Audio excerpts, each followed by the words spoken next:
Hola amigos, ¿qué tal? Stuart here from Spain Speaks. With the Spain news update, we'll have a look at some of the main stories that have caught my attention in the press over the last couple of days, and we'll also take a look at some comments that have been left on the channel in recent times by viewers. Now, before I begin, just want to say a big thanks to all of the people that have supported the channel in recent times, whether it's by buying me a coffee, through the super thanks option on YouTube, my longer term supporters on Patreon, and my channel members. Thank you very much for that support. And I also want to say that I'm a little bit under the weather today, got a little bit of a cold, and it is affecting my voice, so please bear with me. Now, straight into the news, and the main story that is dominating headlines here today, well, not only here but around the world as well, about that massive fire that took place yesterday in Valencia, ripping through an apartment building and unfortunately leaving at least 4 people dead. As we can read here, at least 4 dead in huge fire that has swept through an apartment complex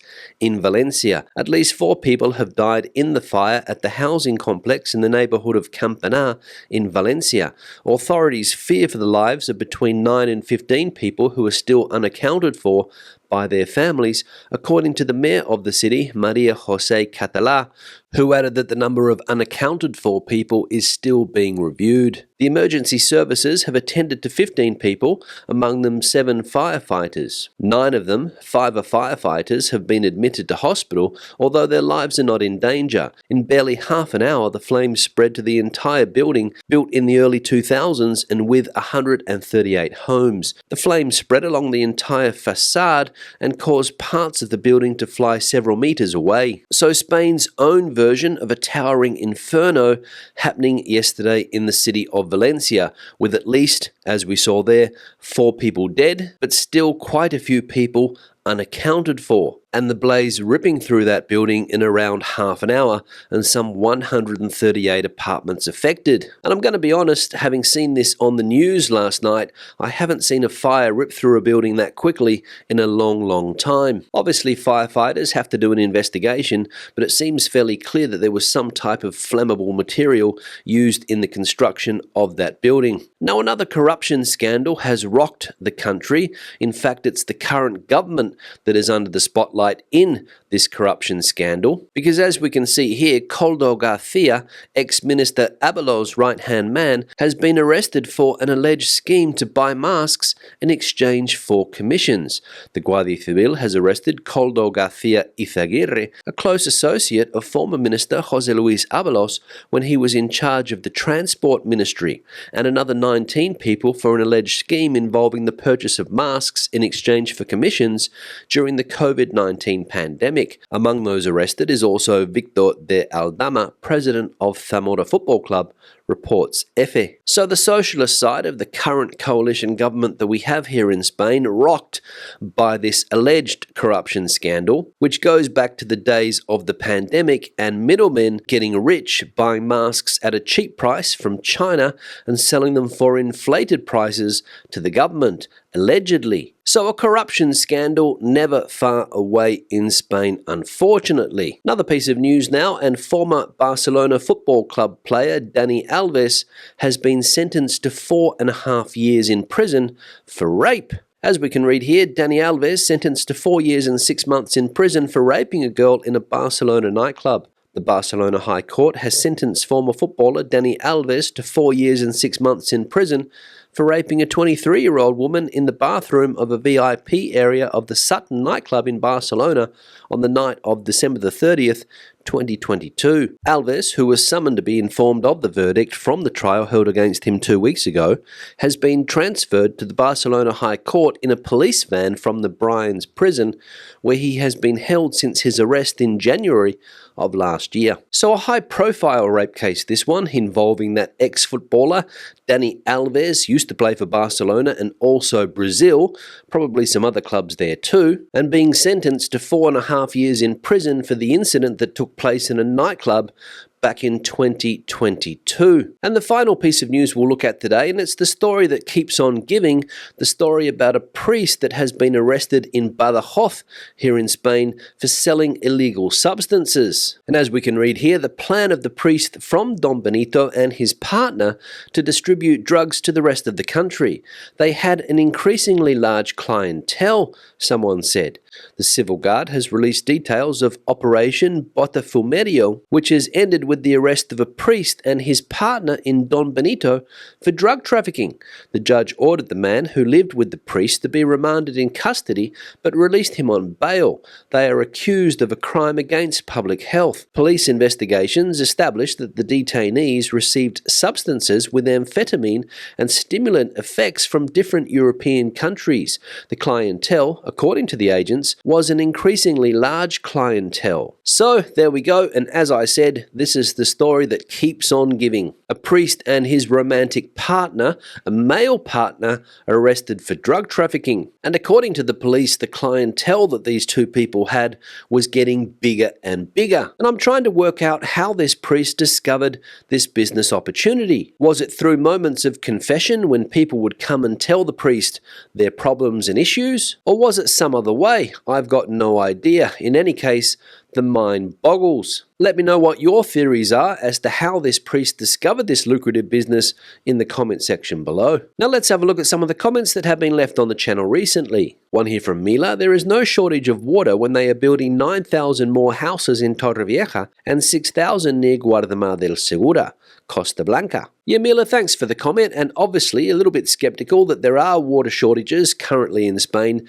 given the amount of construction going on in the two places mentioned there, Torrevieja and Guardamar del Segura. In fact, there's a lot of construction going on in many parts of the country at the moment. And anybody who's seen my videos that I recorded outside a couple of weeks ago would have seen cranes in the background. And although I'm not an expert on the topic, I would say that construction uses a fair bit of water, not as much as agriculture, of course, but a fair bit nonetheless. And as we also know, the part of Spain that you mentioned in that comment, the Alicante province, is a very, very popular province indeed for people coming to live in Spain. So no doubt that in coming years, more buildings will be erected to help cater for the demand. One here from Yanisi: AI has already been here for years, just on a minor scale. There's no stopping it, just like cell phones instead of rotary hardwired phones, etc. It's better to stay ahead of over-control by AI than to let it just happen without controls. Then it may be too late. Yeah, Yanisi, thanks for the comment, and thanks for adding your opinion to the debate we've been having on the channel in recent times about artificial intelligence, ever since Microsoft the other day announced that it was going to invest some 2 billion euros in artificial intelligence here in Spain. And the president of Microsoft was quoted as saying that although artificial intelligence is the future, there needs to be a way to slow it down or turn it off if necessary, just in case it gets too far ahead of us, I imagine. So probably a good idea, and some wise words there from the president of Microsoft. One here from Joanne: babies are expensive, perhaps that's affecting the birth rate. That being said, my nieto was born in September 2023 in Madrid. Yeah, Joanne, thanks for the comment, and congratulations on the birth of your grandson, your nieto, in Madrid. Now you've got a little Madrileño in the family. And you're right, babies and children are expensive, and that could be one of the reasons why people aren't having as many children as they used to here in Spain. We saw the other day that births in Spain in 2023 at its lowest figure since records have been kept. And nobody knows the exact reason as to why the birth rate keeps going down. There's a lot of theories out there, of course, but I imagine that the exact reasons why people aren't having kids are very, very complicated indeed. One here from the Dirk Dams: the Russian helicopter pilot was shot 200 meters from my home, and we got a Russian family living on our block. I can't understand why he came to Villajoyosa. A lot of Russians and Ukrainians live here in the region, and not all are against Putin. Even our Russian neighbors are careful where and with who they socialize. Yeah, Dirk, thanks for the comment, and obviously related to an article that we saw earlier in the week about a Russian man that was shot dead in Bielorussia, his body riddled with bullets, and it subsequently came to light that the person killed in Alicante was an ex-Russian helicopter pilot who defected to Ukraine when the war began. And officials here in Spain currently trying to work out who is behind the shooting. There are plenty of theories out there, but I don't think anybody knows for sure. So we'll keep an eye on this story and see if we ever find out who the murderers were. One here from TJ, Costco Sevilla has hot dog with soft drink €1.50. Yeah, TJ, thanks for the comment. And this is a topic that popped up the other day, the topic of Costco, because somebody was surprised to see that the famous Costco hot dog, which is obviously sold in Costco in the US, is also on sale here. And TJ pointing out that the cost of the hot dog here, €1.50 with free soft drink.